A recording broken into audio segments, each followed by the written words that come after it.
ప్రస్తుతం మనతో పాటు కృషాంక్ గారు ఉన్నారు. కృషాంక్ గారు చెప్పండి, ఈరోజు మీరు సీఎంకి ఇన్వైట్ చేయడం అనేది జరిగింది. సో వాళ్ళు ఏమంటున్నారంటే సీఎం స్థాయి కాదు, కేటీఆర్కి మేము సరిపోతాం, ఎమ్మెల్సీలు ఎమ్మెల్యేలు మా కార్యకర్తలు సరిపోతారని చెప్పేసి వాళ్ళు అంటున్నారు.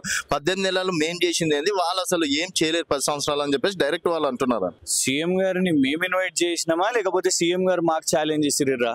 సీఎం గారు ఛాలెంజ్ చేసిర్రు. మేమేమన్నాము, అసెంబ్లీలో బనకచెర్ల విషయం మీద సెషన్ పెట్టండి అని అన్నాం కదా. సెషన్ పెట్టలేదు. పోనీ తర్వాత ఆ జై సంవిధాన్ జై బాపు అనే మీటింగ్ లో రేవంత్ రెడ్డి గారు సవాల్ ఇసిరు, మోదీ గారు వస్తారా, కిషన్ రెడ్డి గారు వస్తారా, కేటీఆర్ గారు వస్తారా? మేము భయపడేది లేదు.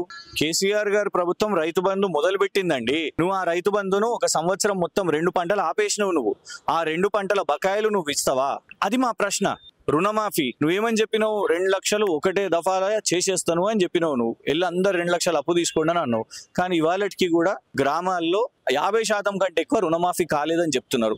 ఆ ప్రశ్న అడగడం తప్ప. రైతు బీమా చాలా గొప్ప స్కీము. రైతులు ఏ కారణం వల్లనన్నా చనిపోయినా కూడా, ఏ ప్రమాదంలో చనిపోయినా కూడా వాళ్లకు రైతు బీమా వస్తుంది.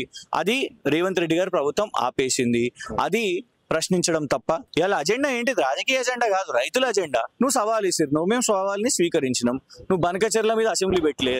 రాష్ట్రంలో ఇంకో చర్చకు ఉన్న ప్రదేశం ఏంది? మా జర్నలిస్ట్ సంఘము ప్రెస్ క్లబ్.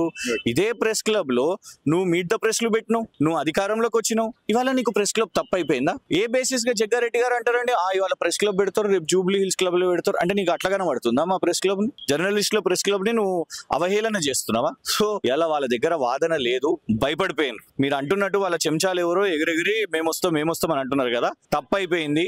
రేవంత్ రెడ్డి గారు ప్రిపేర్ కాలేదు, ఆయన దగ్గర సబ్జెక్ట్ లేదు. మేము వస్తామని మిగతా చెంచాలు ఎవరన్నా ఒప్పుకుంటే కేటీఆర్ గారు కూడా అవసరం లేదు, మేము కూడా వస్తాం. ఆ చెంచాలకు మేము వస్తాం. అయితే రేవంత్ రెడ్డి గారి షెడ్యూల్ ముందే తెలుసుకొని మీరు ఈ డేట్ ఇవ్వడం అనేది జరిగిందా? ఎట్లా రేవంత్ రెడ్డి గారు రారు, సో మనం ఏదో ఒకటి చెప్పేయచ్చు అని చెప్పేసి? రేవంత్ రెడ్డి గారు తెలంగాణలో ఎప్పుడు ఉంటారో అనే షెడ్యూల్ తెలుసుకోవాలి మనం. ఢిల్లీకి పోయే షెడ్యూల్ ఏంది?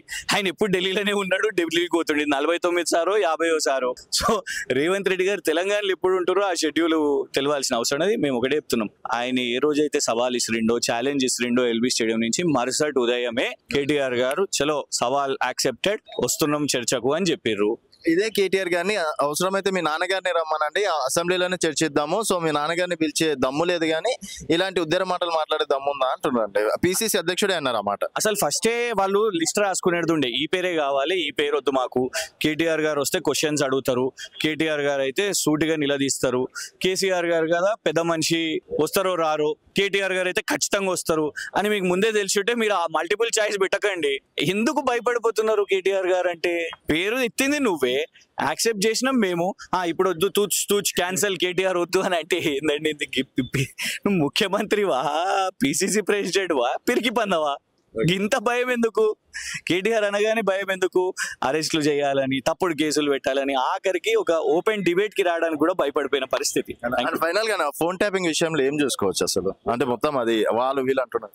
ఎందుకు నిన్ననే చాలా క్లియర్ గా తెలిసిపోయింది కదా, అసలు ఏం ఎవిడెన్సే లేదు అని హిందూ పత్రికలో వచ్చింది. సో ఇన్ఫాక్ట్ నిన్న ఒక డిబేట్ లో అద్దంకి దయాకర్ గారు కూర్చొని ఇప్పుడు ఏది మాట్లాడుతున్నా కూడా అనథెంటికే అని అంటున్నారు. ఎగ్జాక్ట్లీ, అసలు ఏమి ఆధారాలు లేకుండానే ఉత్తుత్త మాటలు మాట్లాడుతున్నారు. చిన్న చిన్న లీడర్లు కూడా మా ఫోన్ లో ట్యాప్ చేసిందని ఎగిరిపడుతున్నారు. కేఏ పాల్ గారు రాలేదా? ఇంకా సిట్ విచారణ కేఏ పాల్ గారు రాలేదా? అమ్మో మళ్ళీ పెద్ద మనిషి ఆయన వెంటే ఫీల్ అవుతాడు కావచ్చు. కానీ అందరూ మా ఫోన్ ట్యాపింగ్ అయింది, మా ఫోన్ ట్యాపింగ్ అయింది. మీరు చూసిరుగా మధ్యాహ్నం రఘునందన్ రావు గారు ఏందండి నాది విచారణ చేయరా, నా ఫోన్ ట్యాప్ అయింది అనగానే రా అని సాయంత్రం ఆయన కూడా విచారణ పిలిచబట్టే. పాలన చాతగాక 420 హామీల నుంచి పక్కన పెట్టేసి, డిక్లరేషన్లు గ్యారంటీలను పక్కన పెట్టేసి, ఈ ఫోన్ ట్యాపింగ్ బూచి చూపెట్టి ప్రతిపక్ష పార్టీ అయిన బీఆర్ఎస్ ని దాడి చేస్తూ అసలైన కీలక అంశాల నుంచి డైవర్ట్ చేసే ఒక కుట్ర ఇవాళ కాంగ్రెస్ ప్రభుత్వం చేస్తున్నది. సో మొత్తానికి రేవంత్ రెడ్డి ఫస్ట్ ఢిల్లీ నుంచి గల్లీలు ఎప్పుడు ఉంటారో తెలుసుకుంటే అదే డేట్ ఫిక్స్ చేస్తామని చెప్పేసి కూడా కృషాంక్ గారు చెప్తున్నారు. ఇది కృషాంక్ గారితో స్పెషల్.